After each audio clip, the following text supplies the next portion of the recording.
이렇게 우리가 제자들이 12제자들이 배를 타고 가버나움으로 가는 것처럼 우리도 한 교회, 오늘 순복음 갈매산 교회라는 이 한 배를 타고, 이런 배를 타고 하나님의 나라를 찾는 가는 모습하고 똑같습니다. 자, 이런데 이런 17절에 보면 배를 타고 바다를 건너 가버나움으로 가는데 이미 어두웠고 예수는 아직 저희에게 오시지 아니하셨다는 이런 표현이 있어요. 밤바다, 어두운 밤바다 향해 가는데 예수님이 안 계시면 항상 위험이 도사리고 있어요. 교회 안에도 마찬가지입니다. 교회도 한 신앙의 공동체가 하나님의 길을 찾아가는데 순복음 갈매산 교회라는 호를 타고, 이런 배를 타고 걸어가는데 거기에 예수님이 계시지 않는다면 아무리 능숙하고 아무리 교회 목회자가 능숙하게 목회를 잘한다 그래도 생각지도 않는 천재지변, 이거는 사단의 장난입니다. 이런 천재지변이 오면은 이건 어떻게 할 방법이 없습니다. 여러분, 우리 어떤 이런 상황이 가더라도 우리 힘으로 하다가 안 될 때는 하나님을 부르고 예수님을 찾아야 되는 겁니다. 자, 그러면은 18절에 보니까 큰 바람이 불어 파도가 일어나더라. 이 큰 바람이라는 얘기는 거의 우리 사도행전에 나오는 광풍이라고 그러죠. 유라굴라 광풍 이렇게 말합니다. 미친 바람처럼 막 바람이 불어오는 겁니다. 이런 바람이 불어올 때는 아무리 능숙한 배를 조종했던 제자들이라 할지라도 감당을 못합니다. 감당을 못하는데 우리도 세상을 살아가면서 온통 세상에는 문제 있는 세상이 바로 우리들이 지금 살아가는 세상의 모습입니다. 큰 문제, 작은 문제는 우리가 해결할 수 있죠. 그러나 우리가 해결할 수 없는 사단의 공격은 이건 어떻게 할 방법이 없어요. 사람 힘으로 어떻게 할 방법이 없을 때 그때는 이런 큰 문제가 올 때는 우리는 우리 힘으로 감당할 길이 없습니다. 이때는 예수님을 찾아야 됩니다. 예수님을 찾아야 되는데 이런 문제가 없을 수가 없습니다. 사람이 모이는 곳에 문제 없이 가면은 발전이 없어요. 문제가 있어야만이 그 사람들이 발전을 해가는 겁니다. 정치도 마찬가지고 여당이 있으면 야당이 있어야 되고 건전한 충돌이어야만이 발전이 있는 겁니다. 그리고 쓸데없는 소모적인 전쟁, 우리나라 지금 우리 정치는 이런 소모적인 전쟁인데 이런 전쟁을 하면은 사람이 상당히 피로감을 느껴요. 그런데 우리 가정도 교회도 사회도 국가도 마찬가지 정상적인 충돌은 한 계단 위로 올라가는 이런 결과를 얻을 수가 있습니다. 정상적인 결과가 이렇게 얻을 수 있는데 이렇지 않으면 퇴보를 하게 되죠. 뒤로 물러가게 되는 겁니다. 오늘 이 세상에서 이 큰 바람이 부는 것처럼 바다에도 이런 큰 바람이 불면 제자들이 앞으로 가기보다 바람에 밀려가지고 파도에 밀려가지고 뒤로 밀려나기가 십상입니다. 자기가 가고자 하는 곳으로 못 가고 이리저리 막 방황하게 될 겁니다.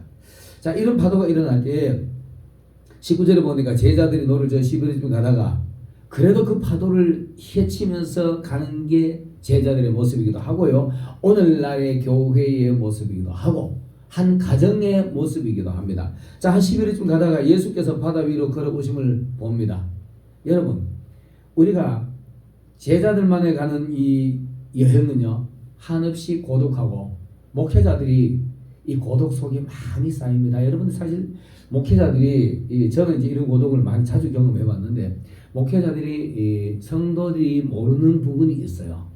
때로는 성도들한테도 말할 수 없고 그 누구한테도 말할 수 없이 한없이 고독할 때가 있습니다. 제자들만 가게 되면 이래요. 여기 제자들만 시베리쯤 가다 보면은 예수님이 안 계시니까 이렇게 고독할 때는 어디 말할 데 없어가지고 하나님 앞에 엎드려가지고 부르짖기 시작합니다. 속으로 가히 말로 부르짖지도 못하고 한나처럼 입을 막 삐죽삐죽 하면서 얼굴은 붉게 막 불타오르면서 열이 나도록 하나님 앞에 부르짖는 것이 바로 오늘 목회자들의 모습이 될 겁니다. 이렇게 부르짖으면 주님은 절대로 외면하시는 분이 아닙니다. 자, 이렇게 시베리쯤 가다가 막 파도를 치다 막 힘들어가지고 가는 중에 예수님이 파도 위로 바다 위로 걸어오시는 걸 볼 때가 있습니다. 여러분들도 마찬가지입니다. 오늘 이 방송을 보는 여러분들도 어떤 어려운 난관이 오더라도 그 난관에서 주저앉지 마시고 낙심하지 마시고 완전히 포기하지 마시고 끝까지 가면서 예수님을 바라보는 사람들이 예수님을 만날 수가 있게 되는 겁니다. 이 예수님은 바다 위로 걸어오심을 파도 위로 걸어오시는 예수님을 보고 처음에는 예수님을 모르고 순간적으로 놀랐어요.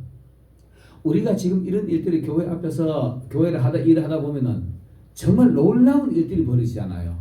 저는 이런 경우도 자주 합니다. 이런 경험을 자주 하는데 최근에도 작년 연속으로 이런 놀라운 경험을 하는데 제가 이제 그래서 제 스스로가 말하기를 제 삶 자체가 기적으로 살아가고 있습니다. 삶 자체가 기적이다 이렇게 말해요. 이렇게 말하는데 오늘 이 바다 위로 걸어오시는 예수님을 본 제자들이 기적을 본 거잖아요. 그냥 평범한 생활을 본 게 아닙니다. 여러분들도 가장 난관에 부딪히는 어려움이 있을 때 예수님을 불러보세요. 그러면 예수님이 놀라운 모습으로 여러분들이 다가올 겁니다. 그러면 어떻게 이런 일이 일어날 수 있을까? 이런 식으로 문제가 해결될 때가 있을 거예요. 그거는 여지없이 예수님이 하심을 믿을 수 있을 겁니다. 자, 걸어올 때 우리가 놀라가지고 이게 무슨 일일까? 이때 이렇게 말합니다. 두려워하지 말라. 매니 두려워하지 말라. 예수님의 잔잔한 음성이, 사랑의 음성이, 부드러운 음성이 나의 가슴에 파도처럼 밀려올 겁니다. 내니 두려워하지 말라 이렇게 하는 목소리가 여러분들 가슴 속으로부터 들려올 때가 있을 겁니다. 이때에 내 마음에 태산 같은 문제가 내 앞을 가로막거든 내 마음에 평안이 이루어집니다. 이 평안이 이루어지면 그 문제는 여지없이 해결이 됩니다. 여러분 이런 경험 해보셨을 거예요. 저는 이런 간증 많이 듣습니다. 사업자가 아파트를 지어놓고 내일만 되면은 아파트가 부도가 날 상황이 돼. 돈을 빌려 뛰어다니다 못 빌리고 난 뒤에 아버지 이제는 아버지 손에 맡길게요. 밤새도록 둘부부가 껴안고 울고 있습니다. 아버지 이 밤이 지나면은 하나님의 마음대로 하세요. 걷어가시든지 해결해 주시든지 이렇게 기도하는 것밖에 아무것도 없어요. 그런데 생각지도 않는 상황이 벌어져 가지고 어떤 사람이 그 소식을 듣고 쫓아와가지고 돈을 가지고 내일 부도 날 걸 막아줘. 그 다음 아침에 막아주는 거예요. 10시 부도 난다고 하면 문 열자마자 딱 막아주는 이런 기적을 본 사람들이 간증하는 걸 내가 봤습니다. 이게 놀라운 사건이잖아요. 그러면 그때 하나님이 너 왜 그렇게 두려워했느냐? 두려워하지 말라. 이 말이 가슴 속에 파도처럼 밀려옵니다. 밀려가지고 감사의 막 격한 감격이 막 올라올 거예요. 마태복음 14장에 보면 이와 비슷한 말씀도 하나 있습니다. 배가 이미 육지에서 수리를 떠나서 바람이 거스름으로 물결이 말미암아 고난을 당하더라. 밤 사경에 예수께서 바다 위로 걸어오시는 거 보고 제자들이 놀래가지고 두려워하더라. 여러분 이 상황에서 있잖아요. 예수님이 오시지 않을 때는 이 제자들의 모습이 어땠을까요? 파도는 엄청나게 치고 옵니다. 베드로도 배에 끼려는 전문가입니다. 요한도 야고보도 100기라는 전문가예요. 안드레까지 100기라 전문가이기 때문에 가다가 파도가 이쪽으로 쏘니까 요한이가 이쪽으로 돌려라, 다치를 돌려라, 이쪽으로 방향을 돌려라, 이쪽으로 서로 막 거기서 밀고 당기고 다툼이 일어났을 거예요. 그러면서 서로 내잘랐다고 막 그럴 겁니다. 교회 안에도 이런 일들이 비일비재하게 일어납니다. 담임 목회자가 하는데 뒤에 부목사가 보고 틀렸습니다. 직접적으로 반기던 사람도 있습니다. 제가 교회의 문제는 이제 유튜브 나오기 때문에 이제 말실 예를 들기는 곤란고요. 이런 일들이 비일비재하게 일어납니다. 이러다가 부목사, 담임 목사가 충돌해가지고 교회가 갈라지는 일이 있잖아요. 교회가 갈라지는 일이 있는데 이것도 믿음으로 받아들이면은요 하나님이 원하시는 길이었을지도 몰라요. 왜 그러냐? 사도 바울과 바나바와 둘이서 충돌해가지고 헤어졌는데 그들이 하나님의 뜻을 따른 거예요. 그리고 나중에 그 서로 인정하고 난 뒤에 다시 화합을 하게 되는 겁니다. 우리가 어떤 안 좋은 일이 내 앞에 일어나더라도 이거 하나님이 하셨다라고 믿으면은 그 일들이 자연스럽게 순조롭게 이루어질 겁니다. 그러나 우리가 있잖아요. 이 세상을 살아가면서 교회 안에도 충돌이 없으면 이거는 죽은 교회라 말할 수 있을 겁니다. 문제 없는 교회는 사단이 그냥 가만둘 거예요.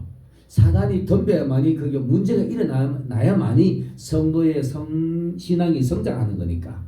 그런 차원으로 볼 때는 어떤 문제가 오면은 우리가 긍정적인 결과만 도출하면은 한 발 앞서갑니다. 그러나 긍정적인 도출보다는 그냥 소모적인 감정 충돌하고 하면 이거는 신앙의 퇴보고 교회 전체가 퇴보하게 돼요. 지금 우리나라의 정치가 이런 모습입니다. 정말 안타까운 모습인데 어떤 식으로든 정당한 충돌은 우리가 꼭 해야 돼요. 건전한 충돌은 꼭 해야만이 발전이 있는 겁니다. 그래서 그 충돌 뒤에 어떤 결과를 도출하느냐, 얻느냐, 어떤 열매를 얻느냐에 따라서 우리가 신앙이 성장하고 퇴보하고 되게 되는 겁니다. 이런 경우가 되는데, 자, 이에 이렇게 바람이 불고 제자들이 서로 다투고 이러다가 예수님이 오시는 걸 보고 전부 다 노졌던 거 손 놓고 놀래가지고 유령 것이 빠지고 막 우왕좌왕 더 곤란에 빠졌습니다. 그때 예수님이 내내 두려워하지 말라 이렇게 말합니다. 여러분, 가장 어려울 때 예수님의 음성이 들리면은 아멘하고 감사합니다 하고 받아들이시기 바라겠습니다. 오늘 21절에 보니까 이에 기뻐서 배로 영접하니, 배에 예수님이 없으면 항상 이런 파도가 입니다. 그리고 예수님이 계신다 그래도 파도는 일어요. 어떤 성경에 보면은 예수님이 피곤하셔가지고 배에 고물에서 누워 주무시는 장면이 나와요. 주무시는 장면이 나오는데 거기서도 파도가 치니까 제자들이 저들끼리 서로 물퍼내고 난리치다가 선생님이요, 우리가 이렇게 공경하고 있는데 선생님 혼자만 주무시고 계십니까? 이렇게 말합니다. 지극히 인간적인 말을 해요. 예수님도 그냥 사람을 보고 같이 물퍼내 주세요 이 말한 거예요. 그런데 예수님이 믿음이 적은 자들아 이렇게 말하며 바람과 파도를 꾸짖으니 잠잠해지지 않아요. 그러니까 그것을 깜짝 놀래가지고, 아니 우리는 우리 힘으로 해결하려고 그러는데 하나님은 말씀으로 해결하니까, 예수님은 말씀으로 해결하니까 거기서 이분이 도대체 누군데 바람과 바다도 순종하는가, 이렇게 놀라운 일들이 일어나게 되는 겁니다. 오늘 자 보세요. 이 배 이에 기뻐서 예수님을 딱 환영하자마자 배에 영접하니 배는 곧 저희의 가려던 땅에 이르렀더라 이렇게 말합니다. 우리도 각자 자기 교회의 이름을, 그런 이름을 하나 달고 배를 띄워 세상에다가 배를 띄웠습니다. 세상을 바다로 비유하잖아요. 바다에다가 순복음 갈매산 교회 호를 띄워가지고 지금 가고 있는 겁니다. 가는 중에 수많은 문제들을 만나고 수많은 일들을 만나게 될 겁니다. 그러다가 각각 자기 힘으로 해결하려고 애를 써와요. 그리고 우리가 또 이렇게 애를 써야 됩니다. 애도 쓰지도 않고 가만히 앉아가지고 구해주세요 구해줘서 이건 안 되는 겁니다. 안 되는 거, 내가 할 수 있는 데까지 하고 난 뒤에 안 될 때 주여 도와주세요 이렇게 됩니다. 오늘 성경이 대부분 그래요. 예수님이 안 계시니까, 예수님 가까이 보니까 예수님만 배로 모시니까 배가 가고자 하는 곳에까지 가는 겁니다. 여러분, 우리가 궁극적으로 가고자 하는 목적지가 어디입니까? 이 세상에서 태어나주고 순복음 갈매산 교회, 순복음 유튜브라는 이런 곳을 매개체를 통해서 하나님께로 우리가 가고 있습니다. 가고 있는데 여기서 예수님을 모시면은 우리의 궁극적인 목표는 천국입니다. 이 바다를 건너가면은 저 바다 끝에는, 여기는 성경에는 가버나움이라고 되어 있지만은요, 하나님의 나라가 기다리고 있습니다. 그곳까지 가려면은 우리 배 안에 예수님이 계셔야만이 목적지까지 가고자 하는 까지 이르는 겁니다. 개인적으로는 내 속에 예수님이 계셔야만이 천국까지 이르게 되고요. 또 궁극적으로는 하나의 매개체 교회라는 매개체를 통해서 거기에 예수님이 계셔야만이 가고자 하는 곳까지 이르게 되는 겁니다. 나라도 사회도 마찬가지입니다. 예수님이 계시지 않는 곳은 온갖 광풍들이 일어나게 돼 있어요. 광풍들이 일어나는데 이거 감당하지 못하면은 배는 파손하고 말 겁니다. 자, 우리가 이렇게 배로 영접하려는 해야만이 천국에 가는데요. 오늘 예수님이 이렇게 말합니다. 나는 산으로 기도할 테니까 너희들 먼저 건너편으로 가라 이렇게 말씀을 명령하셨어요. 성경에 보면은 하나님이 아브라함에게도 그랬었어요. 아브라함에게 너 나와주고 내가 지시할 땅으로 가라 그때 명령 따라서 두말 없이 예하고 가는 겁니다. 그 말씀에 순종했을 때 가고자 하는 곳까지 가는 거고요. 그 안에 예수님이 계셔야만이 가고자 하는 곳에 이르는 겁니다. 오늘 이 영상을 보는 여러분들이요, 여러분들의 속에, 여러분들의 내면에 예수님을 주인으로 모시고 천국까지 항해하는 여러분들이 되시길 예수님으로 축원합니다. 여러분들의 교회가 예수님을 모시고 가고자 하는 곳까지, 천국까지 모든 성도와 함께 예수님과 함께 목적지까지 가시는 여러분들이 되시기를 예수님 이름으로 축원합니다.